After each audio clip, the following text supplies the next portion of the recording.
तो अफसोस का इजहार करना चाहूँगा उन मासूम 16 जानों का जो कि तालिब इल्म थे।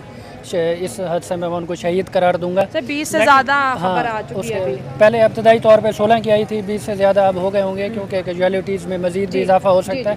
लेकिन इसमें अहम चीज़ ये होती है कि जो गफलत है कि दारुल हुकूमत की फ़ज़ाई हदूद के अंदर आप इस तरह की तरबियती जो परवाज़ें चला रहे हैं, इस तरह के वाक़यात पूरी दुनिया में होते हैं, लेकिन उसके लिए जो फ़ज़ा यूज़ की जाती है उसके अंदर कम से कम कैजुअलिटीज़ होती हैं और जो पायलट होते हैं वो भी इंजेक्ट कर जाते हैं। और ये जो मैं इस सिनेरियो में देखना चाहता हूँ, ये जो भारत के साथ इनका प्रो भारत हसीना वाजिद की जो हुकूमत थी उसकी वजह से उनका दिफा पर इतना ज़्यादा तवज्जो नहीं थी, जिसकी वजह से इन्होंने बहुत ज़्यादा उसके साथ बिल्कुल उन्होंने उनके साथ उस पर वो नहीं किया। मतलब और बांग्लादेश के 3 बॉर्डर इंडिया के साथ लिंक है और उस बॉर्डर की हिफाजत भी इंडियन आर्मी ही कर रही थी, पाकिस्तान के साथ उनका कोई बॉर्डर नहीं था। तो ये आपने बिल्कुल सही बात की, डिफेंस पे खर्चा ही नहीं किया उन्होंने। इंडिया अपने तमाम नेबरिंग के साथ उन्होंने इसी तरह का रवैया रखा। इससे पहले श्रीलंका हो गया, तमिल बागियों को उन्होंने सपोर्ट की। उसके बाद जब श्रीलंकन गवर्नमेंट ऑफ पाकिस्तान से मदद की अपील की और हमने वहाँ पर अपने त्यारे और टैंक वगैरह भेजे, जिससे उन्होंने तमिल बागियों पे किया। और जो रिसेंटली डॉक्टर यूनुस की सरबराही में जो बांग्लादेश के अंदर पॉलिटिकली जो चेंज आया है वो प्रो पाकिस्तान भी है, प्रो इस्लामिक भी है, जिससे इकनॉमिकली भी बांग्लादेश मजबूत होगा। और उसका जो हमारे साथ ताल्लुकात हैं, डेलीगेशन भी आए हैं वज़ारत ख़ारजा की ताल्लुक़ पर, और ये उसके मज़ीद उसमें बढ़ेगा। और चाइना के साथ अब यही समझते हैं कि अब जो है बांग्लादेश रियल में ये समझना शुरू हो गया है कि हमें जो उनका बॉर्डर बंगाल के साथ लगता है भारत के साथ, वो उसको रियल चैलेंज के तौर पे देख रहे हैं। और उम्मीद है कि वो अपने डिफेंस को मज़ीद बढ़ाएंगे और पाकिस्तान उनके लिए एक बेहतरीन चॉइस हो सकता है, क्योंकि पिछले 2-4 दिन पहले ही हम टॉप किया है, उधर पाक फ़ज़ाइया ने मशक़ें हुई हैं वहाँ पर, बैरून मुल्क एयर शो हुआ है जिसमें हमारे पायलट्स ने और जंगी जहाज़ उड़ाए हैं। और इस तरह JF-17 हो गया, इस तरह की जो डील है उनके साथ। मुझे आपसे बात करने का बड़ा मज़ा आ रहा है। आपने बोला है कि ये इनके पास ओल्ड टेक्नोलॉजी इस वजह से है कि हसीना की दोस्ती इंडिया के साथ इतनी बेहतर थी, उसको कभी जंग वाली सूरत हाल के लिए सोच ही नहीं आई ना कि मुझे कभी जंग भी करनी पड़ सकती है, मुझे लेटेस्ट टेक्नोलॉजी। लेकिन मुद्दा अब सारा मेड इन चाइना पे आ रहा है। ज़रा आप इसके ऊपर थोड़ी बात कर ले, क्या चाइना के डिफेंस का कसूर है कि वो मेड इन चाइना था? ऐसे तो इंडिया के अंदर भी एयर इंडिया का प्लेन क्रैश हुआ और 245 पैसेंजर जो है उसमें जो है मारे गए, वो भी बड़ा अफसोसनाक वाक़या रहा। नहीं, इसमें मैं ये नहीं समझता क्योंकि उसका वेरिएंट बहुत पुराना है इनके पास, जो F7 था। अब क्योंकि F35 आ गए हैं, J-17 आ गए हैं, उनके साथ जो भी है, लेकिन इस वेरिएंट को आपने उसके साथ अलाइन करना होता है, अपनी न्यू टेक्नोलॉजी को अडॉप्ट करना होता है, जो कि हसीना वाजिद की हुकूमत में इस पर बिल्कुल तवज्जो नहीं दी गई।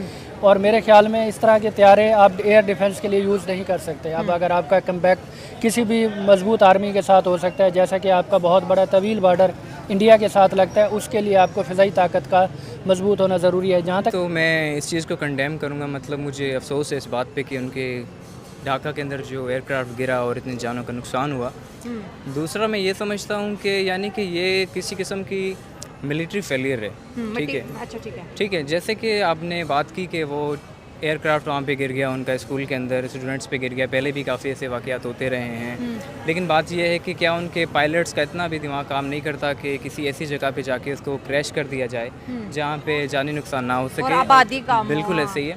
और दूसरी बात यह है कि स्टूडेंट्स हैं, देखें वो फ्यूचर हैं कल को, ठीक है, उन्होंने ब्यूरोक्रेट्स बनना होता है, किसी लेवल पे जाना होता है, कंट्री को रिप्रेजेंट करना होता है कहीं पे जाके, ठीक है। अब वो अगर जानों से हाथ धो बैठे हैं तो उनके लिए अफसोस है। दूसरा ये है कि चाइना जो है वो डिफेंस के मामले में काफ़ी ज़्यादा आगे है, ठीक है। अभी ये चाइनीज़ प्लेन था, F7 था, जो भी था, ठीक है, अब वो क्रैश हो गया। ये गलती मैं समझता हूँ कि उनके पायलट्स की, उनके मतलब आप चाइना के एयरक्राफ्ट पे बिलीव करते हैं? मैं बिल्कुल बिलीव करता हूँ, क्योंकि देखें पाकिस्तान ने जब इंडिया के यानी कि वो जो राफेल गिराए जो कि इंडिया ने फ्रांस से खरीदे थे, वो भी चाइनीज़ टेक्नोलॉजी को यूज़ करके वो उन्होंने गिराए, ठीक है। और हमारे जो हैं वो एयर चीफ ने भी ये बात की थी कि Rafale is believe to be good fighter jet a flight well, ठीक है। तो ये उनके पायलट्स पे है कि उन्होंने उसको अच्छी तरीके से नहीं संभाला, नहीं उड़ाया, इस वजह से वो जानी नुकसान भी हुआ है और एक किस्म की बेइज्जती सिर्फ बांग्लादेश की नहीं बल्कि चाइना की भी करवा दी। वही तो कह रही हूँ कि देखिए आपने बोला कि चाइना टेक्नोलॉजी में नो डाउट बहुत आगे, हम चाइना की अक्सर चीज़ें देखते हैं, सोशल मीडिया पे भी नई नई चीज़ें बनाते हैं। हमारे पास उनका 5th जनरेशन जो था अभी एयरक्राफ्ट आया हुआ है, वो भी चाइना हमें दे रहा है। हमारा तो बड़ा बिलीव है चाइना के सामान पे, लेकिन दुनिया उसको ऐसा बिलीव नहीं करती। पाकिस्तान ने तो चाइना के सामान की बड़ी वाह-वाह की, JF-17 थंडर की बड़ी वाह वाह हुई, चाइना की मार्केट भी अप हुई, उनके एयरक्राफ्ट के प्राइसेस और उनका जो मार्केट था बड़ा हाई गया। लेकिन अब बांग्लादेश में जो आया इसके साथ भी मेड इन चाइना लग रहा है। हो सकता है ये पुरानी टेक्नोलॉजी, क्योंकि ये F7 है, अभी तो चाइना JF-17 थंडर तक और 5th जनरेशन तक J-35 तक चाइना चला गया। तो ओल्ड टेक्नोलॉजीज़ भी तो नहीं ना इस माहौल के अंदर सस्टेन कर रही। बिल्कुल, ये बात भी आपने ठीक की कि टेक्नोलॉजी भी जो है वो जनरेशन टू जनरेशन बिल्ड होती है और उसका भी बहुत ज़्यादा रोल होता है, ठीक है। अब जैसे ये J7 था जो एयरक्राफ्ट था, ये इतना अच्छा नहीं था टेक्नोलॉजी के लिहाज से, इसलिए भी हो सकता है गिर गया।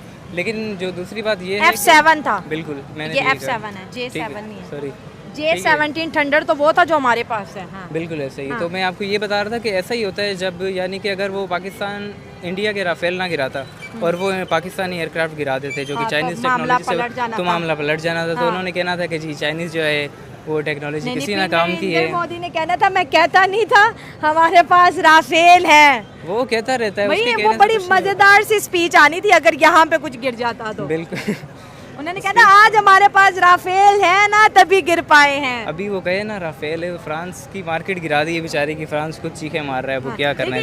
कोई बात नहीं, हमारे पास पैसे हैं, 5 राफेल गिरे थे, हम और खरीद रहे।